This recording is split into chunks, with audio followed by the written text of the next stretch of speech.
Bueno, al comienzo de la clase lo que vamos a repasar son algunos puntos que ya habíamos visto en la clase de generalidades de beta-lactámicos. Los beta-lactámicos son antibióticos que actúan sobre la pared bacteriana. Y la pared bacteriana es una estructura que es característica de estos microorganismos y que no se encuentra presente en el huésped. Por eso hablamos de selectividad antibiótica por la acción que tienen sobre este blanco específico. Es importante tener en cuenta que actúan solamente sobre las bacterias que se encuentran en fase de crecimiento. Y el efecto que tienen es un efecto bactericida que se logra por unión a las proteínas ligadoras de penicilina, interfiriendo de esta forma sobre el crecimiento y la maduración del peptidoglicano, que es esta estructura matriz de la pared bacteriana, y de esa forma genera la muerte de la bacteria. Los betalactámicos se dividen en 4 grupos: penicilinas, cefalosporinas, carbapenemos y monobactamos. Nosotros ya hemos visto la clase de penicilina juntos, han visto también la clase de cefalosporinas. Ahora vamos a hablar de los carbapenemos y de los monobactamos. Fundamental para todos los antibióticos conocer el mecanismo de acción, el espectro, la farmacocinética, la resistencia y los efectos adversos que pueden generar. Hablamos sobre el mecanismo de acción de los betalactámicos, que afectan solamente a las células bacterianas que se encuentran en crecimiento, inhibiendo la maduración del peptidoglicano por su unión a las PBP o proteínas ligadoras de penicilina. De esta forma van a interferir sobre la formación de enlaces cruzados entre las cadenas lineales del peptidoglicano. Esto es la maduración de la estructura, y de esta forma, por interferir sobre el crecimiento y la maduración de la bacteria, genera la muerte del microorganismo. Son antibióticos que tienen efecto bactericida. Este efecto es tiempo dependiente, depende del tiempo de exposición de la droga a niveles superiores a la concentración inhibitoria mínima. También el efecto bactericida va a depender del tipo de microorganismo, esto se relaciona con el espectro, y del tipo de proteína ligadora de penicilina que se va a encontrar afectada.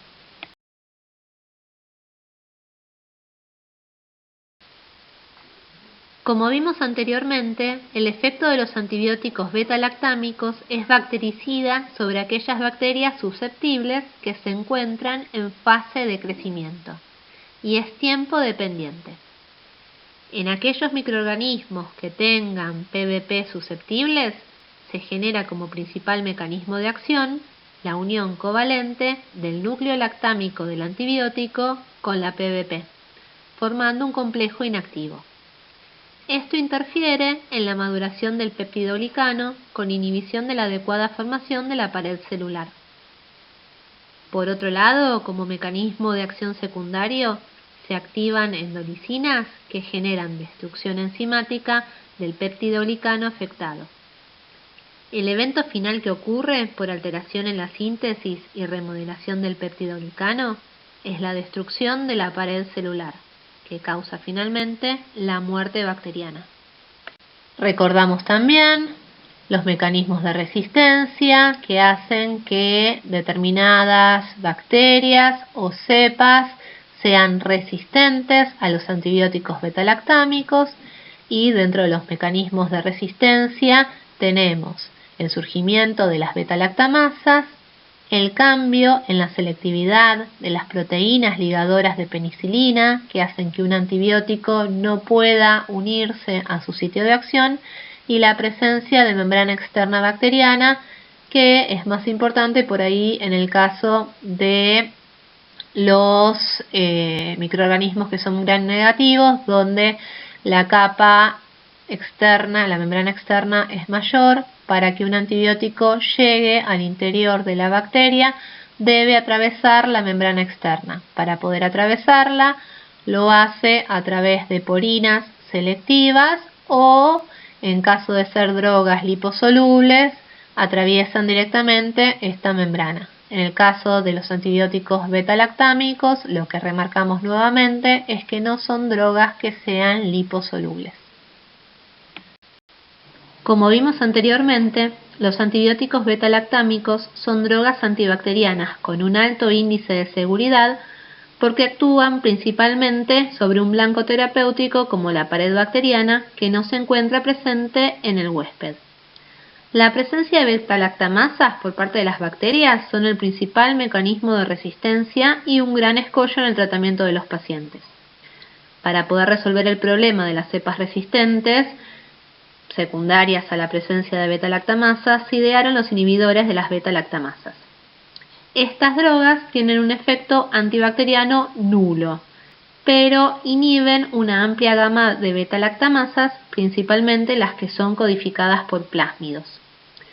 Los inhibidores de las beta-lactamasas nunca se prescriben solos, se indican siempre en asociación fija con antibióticos beta-lactámicos. De esta forma se consigue que cepas resistentes al antibiótico por presencia de beta-lactamasas sean sensibles. Los inhibidores de las beta-lactamasas tienen un anillo beta-lactámico que se une de forma irreversible a las beta-lactamasas, como un inhibidor suicida. Los inhibidores de las beta-lactamasas son también inductores de las enzimas que inhiben. Esto lo tenemos que tener en cuenta porque su uso indiscriminado puede favorecer la aparición de nuevas cepas resistentes.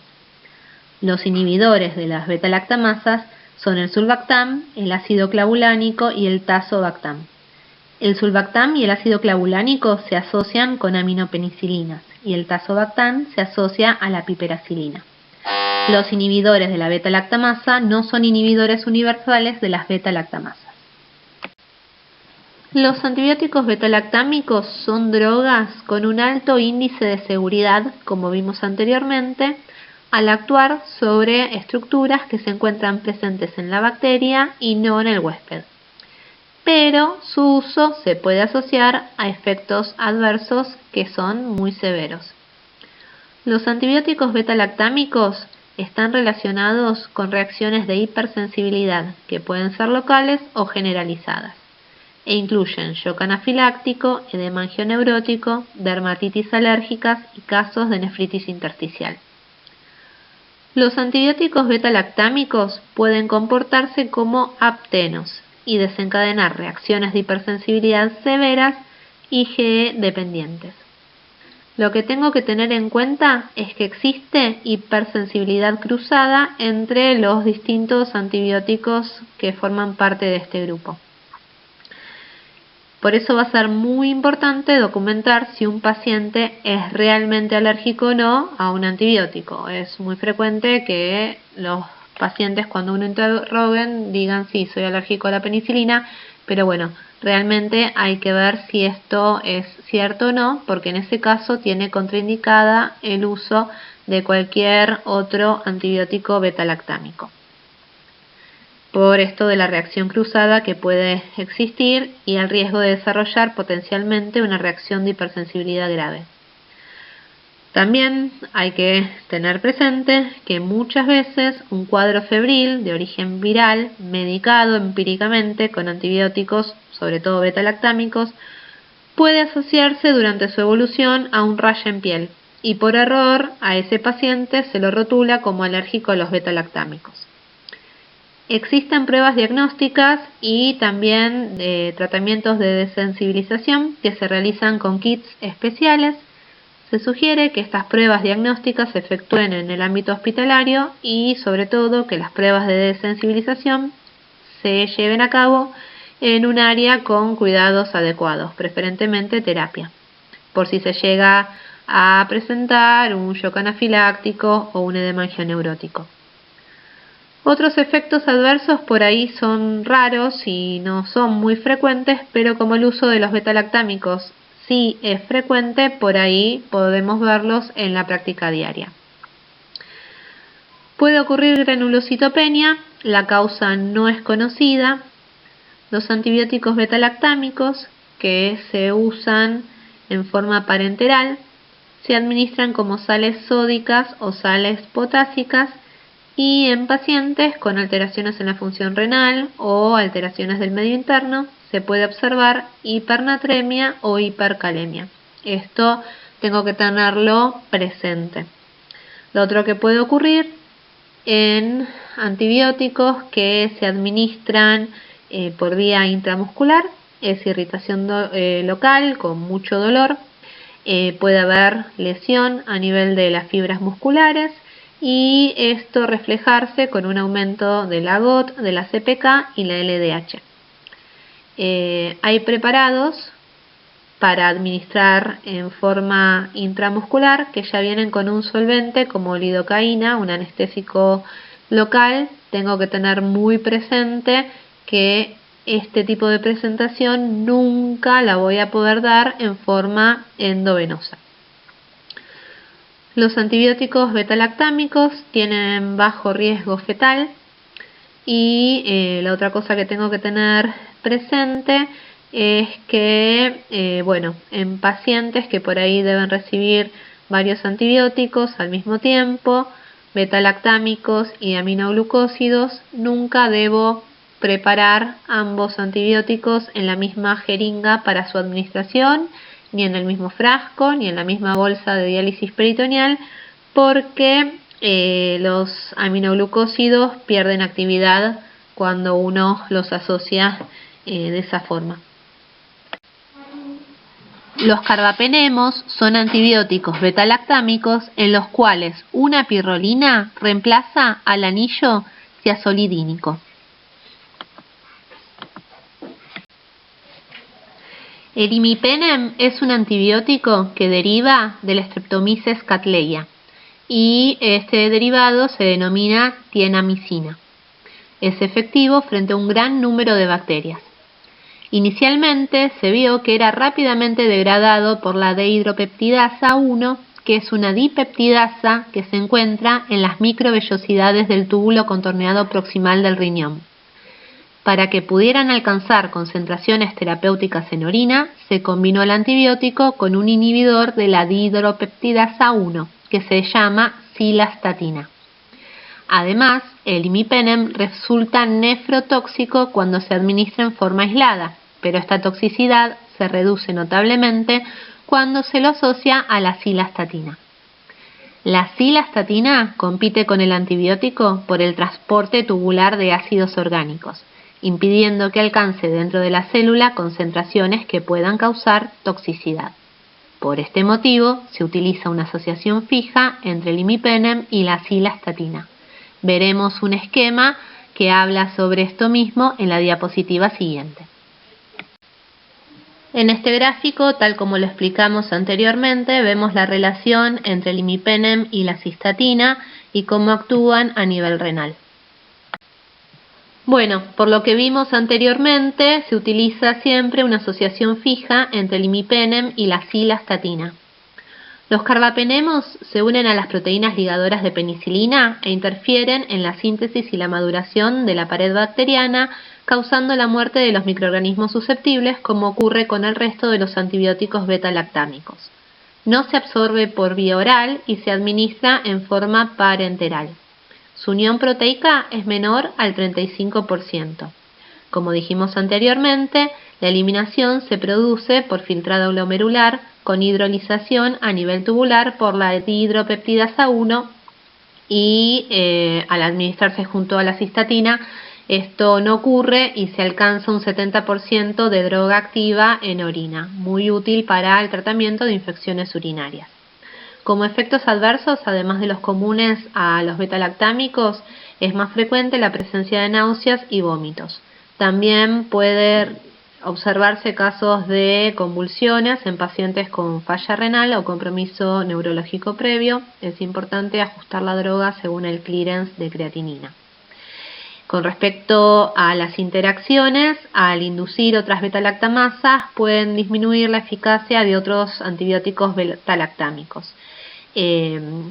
Como charlamos también anteriormente en la clase de betalactámicos, su efecto contra Pseudomonas se potencia cuando se la administra junto a los aminoglucósidos. Lo que tengo que tener en cuenta es que existe esta interacción in vitro entre ambas drogas, que la explicamos anteriormente. Nunca debo colocar en la misma jeringa, frasco o bolsa de diálisis las dos drogas al mismo tiempo, porque si no se inactiva el aminoglucósido. Como vimos anteriormente, los carbapenemos, al igual que el resto de los betalactámicos, se unen a las proteínas ligadoras de penicilina e interfieren en la síntesis y la maduración del péptido glicano, lo que genera la muerte de los microorganismos susceptibles. Suelen ser antibióticos que son resistentes a muchas betalactamasas, aunque no a todas.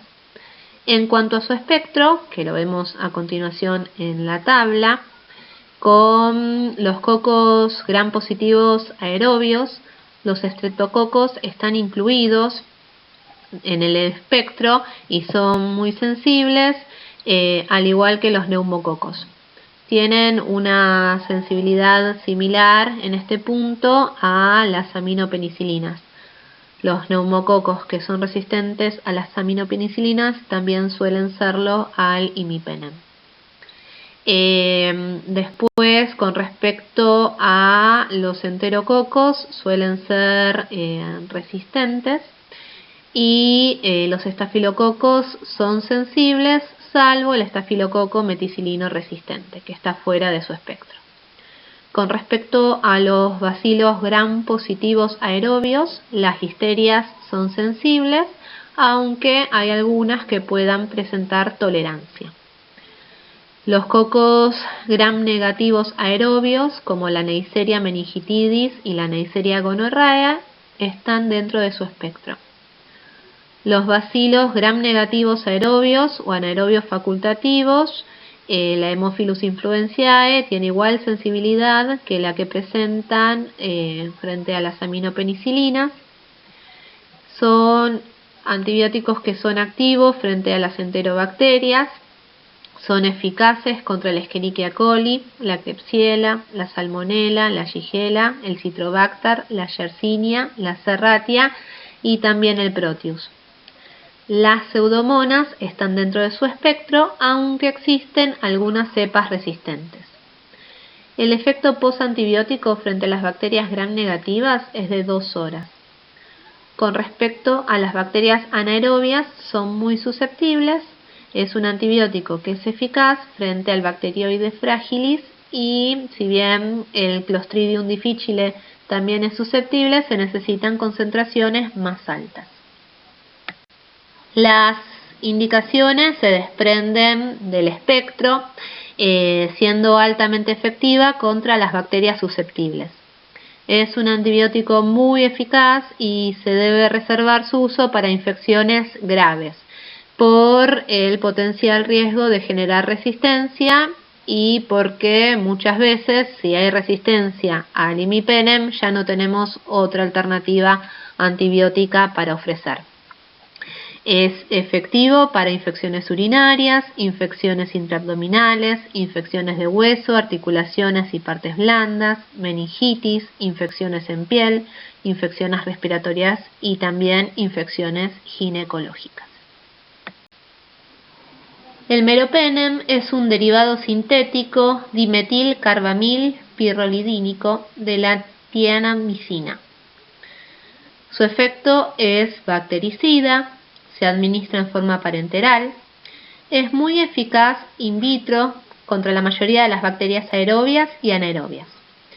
Tienen unión por las proteínas ligadoras de penicilina tipo 2 en las bacterias gram negativas y por las proteínas ligadoras de penicilina del Staphylo aureus.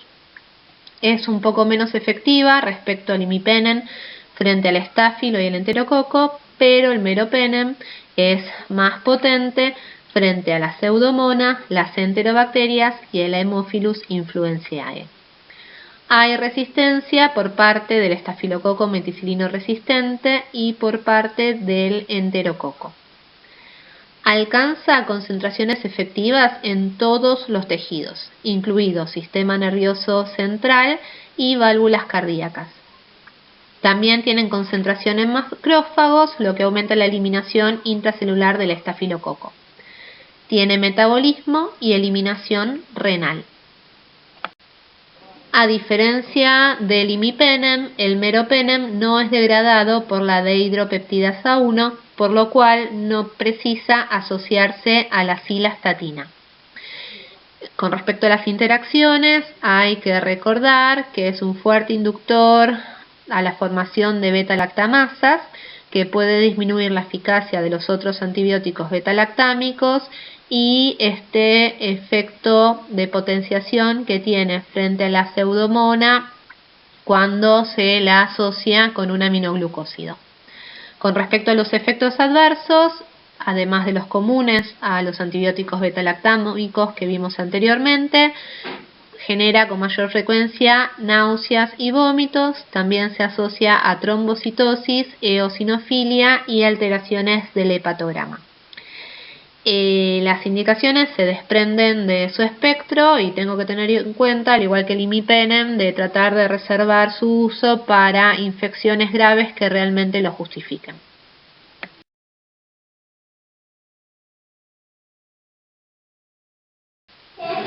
El etarpenem es un antibiótico del grupo de los carbapenemos.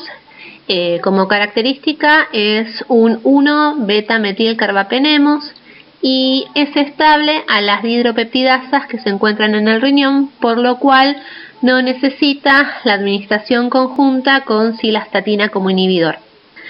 Otra de sus características es que es estable frente a la hidrólisis de las beta-lactamasas bacterianas por presentar un hidroxitielo en el carbono 6, similar a lo que ocurre con el imipenem y el meropenem. Otra característica que tiene esta droga es su alta unión proteica y también la prolongada vida media, que favorece a su administración endovenosa o intramuscular una vez al día, y esto ocurre porque tiene un grupo metilo en el carbono 4, una cadena sulfidrilo y una cadena lateral aniónica benzoato que modifica la carga molecular del antibiótico. El etarpenem vimos anteriormente que tiene algunas modificaciones en su molécula que le confiere la posibilidad de tener una vida media prolongada y una mayor unión a proteínas plasmáticas con respecto a los carbapenemos. También tiene efecto post-antibiótico sobre las bacterias coco positivas. Se pueden administrar en forma endovenosa o intramuscular una vez al día, y esto es gracias a su vida media prolongada, y tiene eliminación por secreción renal, por lo cual debe ajustarse en aquellos pacientes que tienen compromiso de filtrado glomerular. En cuanto al espectro del etarpenem, tenemos bacilos gram negativos entéricos, que incluyen bacterias productoras de beta-lactamasas. No tienen actividad adecuada contra la pseudomona ni contra la Acinetobacter. Es activo contra la Haemophilus influenzae y el Streptococcus pneumoniae, que incluye también a las cepas que son resistentes a la penicilina. Anaerobios bacterioides y una nula actividad contra el Enterococcus fecalis. Los efectos adversos y las interacciones del etarpenem son similares a las otras drogas que forman parte del grupo de los carbapenem.